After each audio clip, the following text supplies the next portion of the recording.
Swear.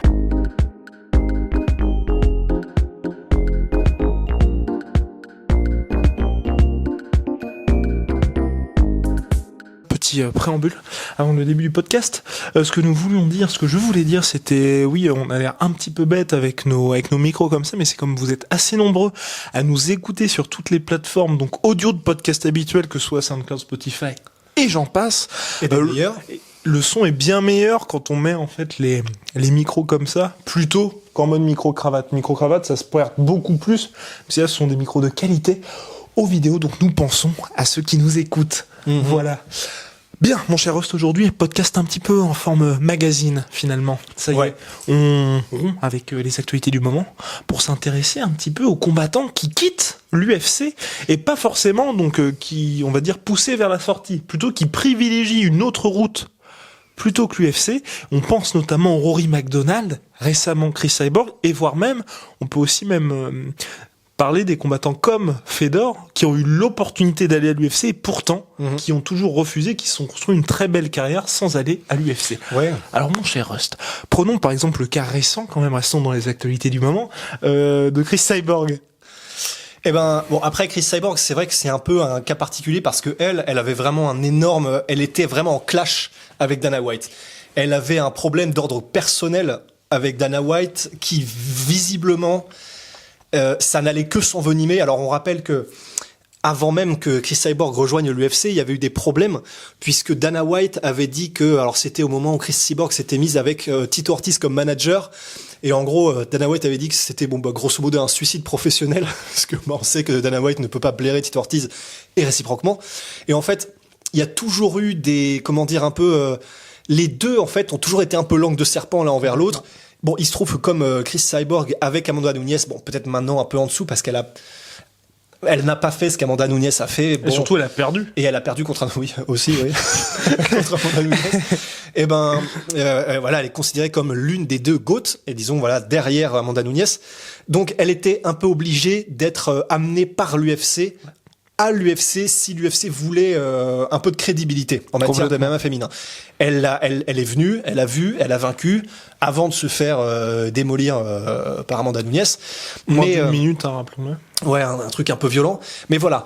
Et une fois que ça a été fait, elle a eu une autre victoire contre, je sais plus comment elle s'appelait, personne. Ouais. Mais courageuse, non, quand même. Très courageuse. Exactement, personne ne la connaissait, mais c'est vrai que c'est dans la catégorie featherweight, c'était quelqu'un qui comptait. Ouais, voilà. Mais disons que voilà, c'était pas un nom parce qu'il n'y a pas beaucoup de dons dans cette catégorie. Ouais. Donc tout ça pour dire que après cette victoire-là, il y a toujours eu un peu du mauvais sang entre Dana White et Chris Cyborg, et là il y a eu une histoire aussi de vidéo qui a été éditée, donc une vidéo de backstage qui a été éditée par le camp de Chris Cyborg, et en gros qui pour le coup était à charge contre Dana White, et vraiment ils avaient fait un sale travail. Enfin c'était vraiment limite de la diffamation même complètement.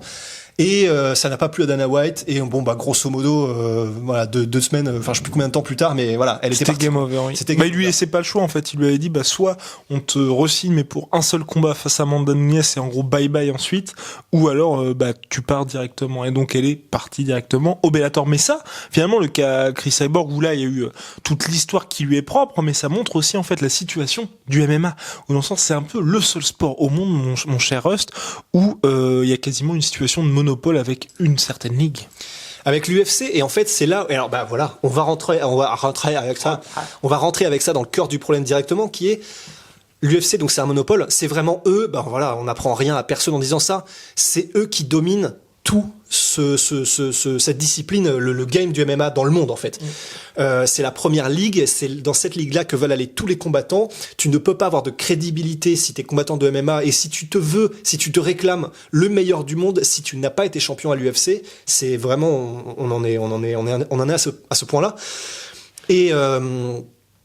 Et le fait que l'UFC soit autant un monopole, ils peuvent se permettre de traiter les combattants d'une certaine manière. Alors après, je veux déjà commencer par dire que c'est dans les négociations, et ce sont dans la manière dont l'UFC traite les combattants en termes de donner des combats, en termes de, au niveau, c'est pas matchmaking, mais c'est au niveau de la manière dont ils les managent en quelque sorte.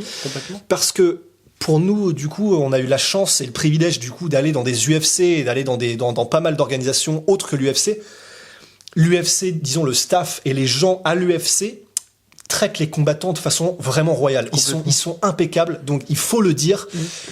C'est dans les contrats et la manière dont les combattants dont ils sont considérés dans leurs contrats qui est vraiment parfois scandaleuse, mais dans la manière dont ils sont traités par l'organisation en tant que telle dans les événements, franchement, c'est exemplaire. Et il faut le dire. Oui, non, complètement. Mais voilà, c'est un monopole, et donc, et on l'a vu avec plein de combattants, tu vois, on en parlait la dernière fois, des combattants, en gros, l'UFC, alors, ils peuvent te proposer 3 combats par an. Et ça, ils sont obligés de le faire.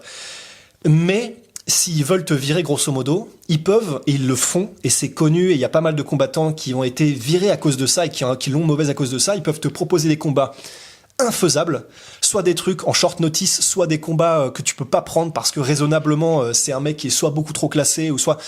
Ils peuvent te mettre dans des situations contractuellement où grosso modo, ils te font comprendre que c'est eux les maîtres du jeu, et ils te font vriller s'ils veulent. Et ça, c'est vrai que cette espèce de pression constante de on te met la tête sous l'eau si on en a envie et t'as pas ton mot à dire, c'est assez compliqué à gérer pour les combattants, et il y en a beaucoup. C'est la raison pour laquelle Fedor n'a pas voulu aller à l'UFC, parce qu'il n'a pas voulu de ces conditions-là. Et être traité dans ces conditions-là. Chris Cyborg, du coup, avait l'air de dire que c'était un peu ça aussi, la manière dont elle était traitée contractuellement qui ne lui plaisait pas. Oui, c'est ça, c'était une question de respect. Une question de respect, et il y a pas mal de petits combattants, enfin dans le sens petit, dans le sens au niveau de leur influence, qui disaient aussi ça. Tous les flyweights. Qui disaient que, ouais, voilà, enfin, ils m'aimaient pas pour X raisons, et ils m'ont fait comprendre, avec ce truc des 3 propositions de combat, que, en gros, voilà, ils voulaient me dégager, quoi. Au-delà de pas l'aimer, moi aussi, c'est là tout l'avantage de l'UFC, et le fait qu'ils peuvent aujourd'hui quasiment que grandir. C'est la seule organisation où vous, si vous suivez un peu le MMA, vous pouvez nommer le top 15. Alors que toutes les organisations au monde, que ce soit le Bellator, le Rising, le ONE FC même, vous connaissez, allez, au mieux, un combattant dans chaque catégorie. Alors que l'UFC, eux, à chaque fois, ils en ont énormément. Donc quand ils ont perdu Rory McDonald chez les welterweight, Gegard Mousasi chez les middleweight, Chris Cyborg est quand même, comme l'a dit très bien Rust, une des 2 plus grandes combattantes féminines de l'histoire. Ou encore, quand il y avait en light heavyweight Ryan Bader qui est parti, qui était lui aussi l'un des tauliers de l'organisation, c'est pas grave, parce que, ok, sur le coup, il y a plein d'articles. Du Bellator? De l'organisation, dans le sens, il était top 5 à l'UFC, il faisait vraiment partie des meubles, tu vois. Oui, voilà, c'était un durable, oui, exactement. contender. Quand je veux dire, il fait, enfin, tu vois, il avait la marque UFC adossée à lui, enfin un peu comme quand Roy Nelson est parti chez les heavyweight, tu vois, c'était l'ultime gatekeeper de l'organisation. C'est vrai. Et en gros, quand ils partent, ça fait la une de MMA Junkie, de tous les médias spécialisés, mais très rapidement, ou même, j'avais oublié, Demetrius Johnson, ouais, il a aussi l'un des plus grands de tous les temps, mais ok, pendant 1 ou 2 semaines, tout le monde va dire, tiens, ça va manquer, et très rapidement, comme l'UFC, ils ont un roster tellement important, et que tous les combattants veulent rejoindre l'UFC, on oublie très rapidement, et il y a quelqu'un d'autre qui vient prendre la place de ce combattant-là. Par exemple, chez les middleweight, Gegard Mousasi est parti, Gastelum est monté dans la catégorie, donc très rapidement, ça se bouge, alors que dans toutes les autres organisations, vous regardez, McDonald, quand il est arrivé au Bellator, il est devenu champion, Mousasi, il est devenu champion, Chris Cyborg aussi, dès qu'elle est arrivée, elle a été championne. Bader, champ au Bellator. Et tous ces combattants-là, qui ne sont qu'une des pièces du rouage du UFC, mais une pièce importante, sont des superstars dans les organisations où ils vont. Et pour eux, je pense que c'est vrai que ça doit tout changer, où tu te dis, d'un côté, ok, on me respecte certes, mais de l'autre, je suis enfin traité à ma juste valeur. Et c'était mon cher Russ qui l'avait dit dans un podcast il y a de cela quelques années. Je sais plus qui l'avait dit, ou c'était un combattant, où justement tu avais dit dans une interview, il disait les joueurs NBA et NFL me regardent justement à la télé, pourtant je suis payé à coups de lance-pierre. Je sais plus qui c'était. Je sais plus non plus. Mais enfin, tout ça pour dire, c'est quand même une anecdote qui est assez. Enfin, c'est le seul sport où il y a quelqu'un qui va se plaindre comme ça, et à juste titre. Ouais, et c'est vrai que c'est là où voilà, pourquoi est-ce que les combattants partent de l'UFC? Ça peut être parce qu'ils ont des disputes contractuelles, ça peut aussi être tout simplement au niveau de la paye, ça peut être la manière dont ils sont traités, mais disons, voilà, quand t'as un certain nom à l'UFC, pour ceux qui en partent, comme Roy McDonald qui avait fait ses preuves, il a combattu pour le titre, il a combattu les plus grands noms, c'est un des meilleurs. Quand il part, il est assuré que sa réputation lui permettra d'être considéré d'une certaine manière par les autres organisations. Et la preuve, c'est qu'il a été au Bellator et très bien payé, grassement. C'était une question de salaire pour le coup. Pour Rory McDonald. Là, il faut dire aussi que du coup, avec l'UFC, c'est une exclusivité avec Reebok. Tu peux plus, disons. tu peux continuer à avoir des sponsors dans la vie de tous les jours. C'est-à-dire que, par exemple, Conor McGregor, il continue d'être sponsorisé par, il me semble, Beats encore. Oui, complètement. Ouais, voilà, par Monster, etc. Donc, à côté, il fait des pubs où il apparaît sur des...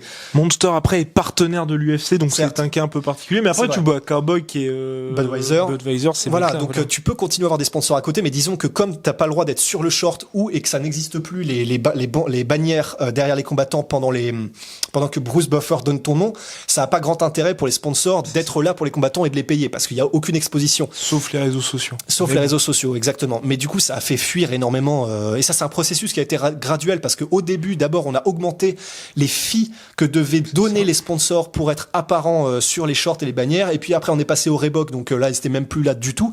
Tandis qu'au Bellator, tu peux avoir tous les sponsors que tu veux. Tu peux en avoir sur la bannière parce que eux ont toujours ce système de bannière. T'en as sur les shorts. Toutes les organisations ont ce système, quasiment toutes. Oui, c'est vrai, quasiment toutes. Ouais. Donc voilà. Et ça, en revanche, l'UFC a freiné pas mal d'ardeur de sponsors à cause de ça. Et c'est ce qui fait que par exemple, Rory McDonald disait voilà, moi je suis content d'être parti de l'UFC parce qu'au moins maintenant, je peux vraiment. Il a pas dit doubler, mais je peux vraiment augmenter de façon énorme et substantielle mes gains simplement parce que ma renommée me permet d'avoir des bons sponsors qui ont envie de me voir. Et ça joue énormément. Ne serait-ce que d'avoir le sentiment d'être payé à sa juste valeur, parce qu'il avait été, justement, pour son premier combat au Bellator, il avait touché 400 000 $. Alors, je me souviens qu'à l'UFC, c'était moins de 200 000, ça c'est sûr. Ouais. Title Shot, je crois que c'était même moins de 100 000.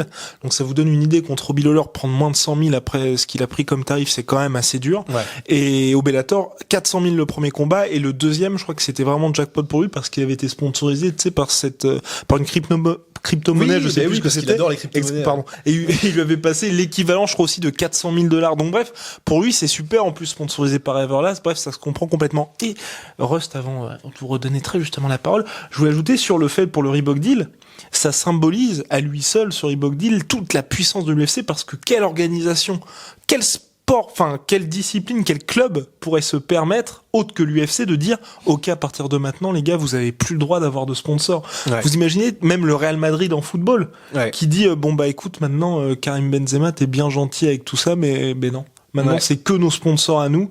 Et quand tu t'affiches, tu portes que les chaussures. Bon, Karim Benzema est sponsorisé par Adidas.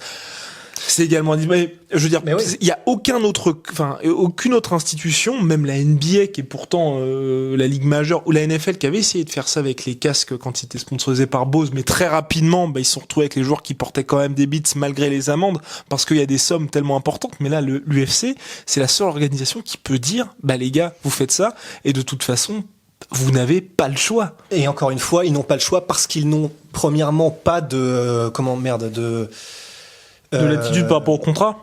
Non, tu sais, ils ont pas de syndicat de. Oui, complètement d'union. Ils n'ont pas de syndicat en français. Donc en fait, ils peuvent rien faire parce que de toute façon, comme ils sont même pas unis et qu'il n'y a pas une force qui peut faire opposition à un espèce de contre-pouvoir à l'UFC quand l'UFC fait des décisions qui leur sont détrimentales, que de toute façon ils ont aucun poids. Et ça, on l'a dit, on l'a redit encore plus maintenant avec le deal ESPN. Voilà, ça maintenant c'est.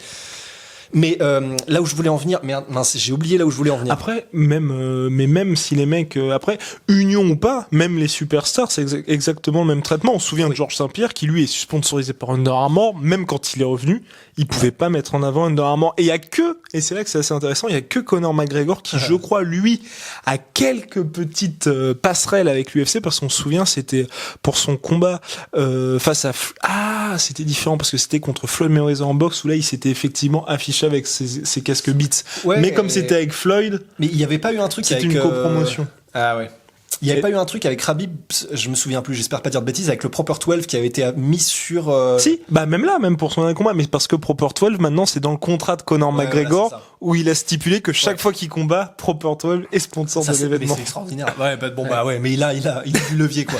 Mais en fait... Oui, c'est ça aussi. Mais alors parce que du coup, je sais pas, il y a peut-être des gens qui ont pas saisi le truc par rapport à, quand tu parlais de Karim Benzema et des sponsors, c'est même pas que par rapport au maillot, en fait. C'est-à-dire que c'est pas que le jeu. Ah non, moi je parlais je parlais de ses chaussures. C'est pour ça. Et en fait, c'est parce que pour ceux qui des chaussettes. Ouais. Mais pour ceux du coup qui ne savent pas, en fait, quand t'es à l'UFC, même pendant les conférences de presse et les trucs comme ça, tu ne dois pas avoir une autre marque apparente que celle qu'est Reebok. Et c'est pour ça qu'il y avait eu des situations, mais c'était... Tout dépend, en fait, tout dépend. C'est pendant la semaine de combat. Oui, c'est vrai, j'aurais dû préciser. Pendant la semaine de combat. Et c'est là, on balise, hein. Vous avez remarqué, là, on balise. Maintenant, on va être irréprochable, on essaye. Et c'est pour ça qu'il y avait eu des situations qui étaient mais délirantes. C'était, sans déconner, ça n'avait pas de sens. T'avais même des situations, c'était Matt Mitrione à l'époque. Et Nate Diaz aussi qui a eu ça. Nate Diaz, je me souviens plus, mais je sais que Matt Mitrione, en gros, il était venu en interview, il était pieds nus. Oui. Et Ariel Helwani lui avait dit, mais attends, mais qu'est-ce que tu fous? Enfin, va t'habiller, tu vois. Et le mec lui avait dit, non, mais c'est parce que c'est des chaussures, je sais plus si c'était Adidas ou machin. Et en gros, les officiels de l'UFC sont venus me voir en me disant, non, mais tu peux pas apparaître avec ces chaussures-là. Donc, soit tu mets des Reebok, soit t'enlèves celle-là. Du coup, il a fait, bon, bah, vous faire foutre, j'y vais pieds nus, tu vois. Mais voilà, on arrive à des situations comme ça où ils sont tellement stricts dessus. Et pour avoir été dans la semaine, pendant une semaine, du coup, en suivant un combattant, ils sont incroyablement stricts. C'est-à-dire qu'ils vont vraiment, tous les jours, lors de chaque obligation médiatique, ils regardent ce que tu portes. Et c'est jusqu'au caleçon. C'est-à-dire que le jour du combat, quand t'es dans le vestiaire, du coup, ils vont regarder les combattants, ils regardent, donc normalement, là, tu vois la veste, tu vois le pantalon, les chaussures. Ils vont regarder, ils vont soulever, regarder le caleçon, ils vont regarder les chaussettes que tu portes pour que ce soit du Reebok. Vraiment, ils déconnent zéro là-dessus. Et cette tolérance zéro, ça fait qu'il y a pas mal de combattants vraiment qui se sentent lésés. Alors après, si je peux, sauf si tu veux continuer là-dessus, mais sinon j'avais un pont par rapport à ça qui était pour contrebalancer aussi. Eh oui. Oui, parce que je pense que les gens vont le dire en commentaire. Ouais, voilà. Et pour contrebalancer, parce que vraiment, c'est pas aussi simple. C'est vraiment tout n'est pas tout blanc ou tout noir avec ça. Et au niveau de la paye, cela dit, il y a aussi le fait que l'UFC, en fait, le truc, ce qui est trompeur, c'est qu'ils ne payent pas à la juste valeur les combattants. Parce que quand tu vois ce qu'ils sont payés, même le dernier des fifous à la NBA, il est payé 40 fois plus que un bon mec du milieu de classement à l'UFC. Donc, ils sont pas payés à leur juste valeur en tant qu'athlète professionnel. Mais l'UFC paye quand même mieux que les autres organisations. Et c'est là où oui, en salaire, je croyais que t'étais toujours sur le Reebok Deal. C'est pour ça. Et moi, sur le Reebok Deal, je voulais dire, c'est pour ça. Pour les petits combattants. Complet, exact. Ouais. Mais même pas. Non. Parce que l'argument, en fait, du Reebok Deal, c'est aussi, en fait, Reebok, l'UFC, par le Reebok Deal, en fait, reverse de l'argent, un bonus à tous les combattants en fonction de leur ancienneté dans l'organisation. Ce qui fait que Ben Askren, quand il est arrivé, je crois qu'il avait $3,000 de bonus Reebok. Mais l'argument de l'UFC, c'était grâce à ça, les combattants qui sont là depuis très longtemps, ils vont toucher beaucoup, et les petits combattants, ils vont aussi être rémunérés, parce que, pour moi, l'argument est un peu caduc, parce que même si t'es un petit combattant, t'arrives directement à l'UFC, je pense que tu peux trouver assez facilement $3,000 pour être affiché sur ton short. Alors, apparemment, il y a des combattants qui avaient dit que eux, ça les avantageait. Voilà. On peut l'entendre, pourquoi pas. Complètement. Mais c'est vrai que, sachant que si c'est ton premier combat sous, donc, c'est quoi, c'est Pride, WEC, UFC, Strikeforce. Bon, si t'es un nouveau combattant, un jeune qui arrive, qui a combattu, mettons, au Cage Warrior, au KSW, au truc comme ça, et que t'as 0 combat, tout dépend comment tu t'organises en fait, parce que après moi j'ai du mal à croire quand même honnêtement que même je sais pas, tu viens t'es à Angers parce que nous sommes à Angers, voilà, Rust arrive directement à l'UFC par exemple. Honnêtement, on va voir je sais pas, n'importe quel truc d'alcool ou même une entreprise locale, tu fais j'arrive à l'UFC, je vais être diffusé partout dans le monde. Ouais. Ils vont quand même te passer au moins 2,000 balles parce qu'ils seront contents. C'est quelqu'un de local. Pour nous, je sais pas parce qu'on est français pour l'instant. Et le problème, c'est que du coup. non, mais hors français, tu vois, si t'étais même américain, parce que forcément. Ouais, américain, oui. En fait, je dis juste ça pour faire le distinguo par rapport au français, parce que en gros, les combattants français et du coup, on connaît. Sait que c'est très compliqué. Ils galèrent tellement, mais même pour 500 balles, quoi. Oui, complètement. Donc, français, c'est vrai qu'un peu le cas est mis à part.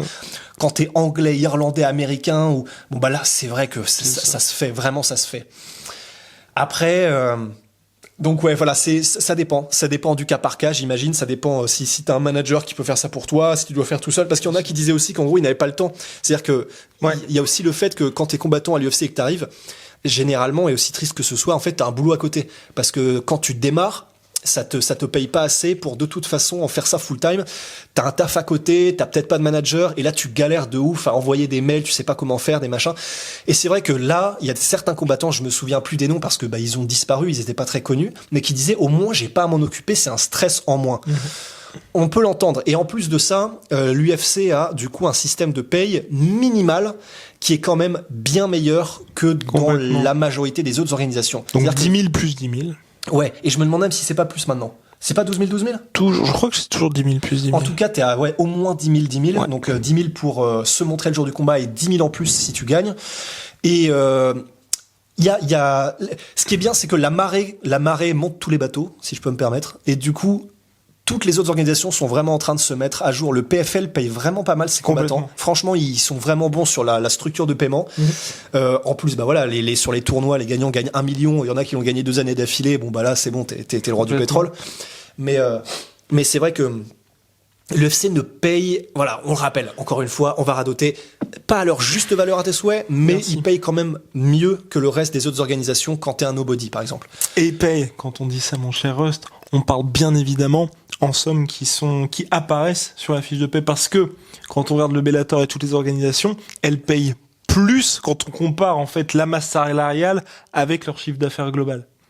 Oui. Et c'est là que c'est un petit peu en trompe-l'œil où en gros l'UFC certes ils offrent au minimum 10 000 plus 10 000, mais l'UFC brasse tellement d'argent que quand vous comparez la masse salariale totale et le chiffre d'affaires, c'est peanuts par rapport au Bellator qui eux vont offrir des salaires. Là quand Russ disait vraiment c'est ridicule, il y a des gens qui combattent au Bellator pour 500 balles. Ouais. Et ces personnes-là, quand vous comptez toute la masse salariale du Bellator, en pourcentage, c'est supérieur à ce que fait l'UFC par rapport à son chiffre d'affaires. Ouais, bah c'est là où il y a probablement un problème. Alors après, j'ai vu un article tout à l'heure. Je crois que c'était un mec qui avait interviewé du coup Lorenzo Fertitta à l'époque.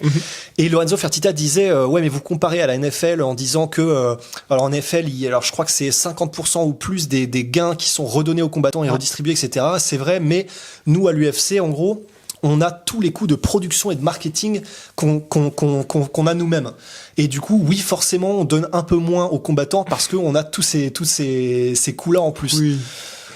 Je sais pas trop parce qu'en plus c'est toujours un petit peu opaque. D'autant plus maintenant, on n'a plus aucune information sur les paiements. J'ai l'impression que ce soit les pay-per-view ou les paiements maintenant, c'est totalement opaque depuis ESPN. Enfin, à moins que j'ai pas fait les bonnes recherches. Mais toujours est-il que voilà, l'UFC, clairement, au niveau des pourcentages de ce qu'ils gagnent et de ce qu'ils redistribuent aux combattants, il y a un problème.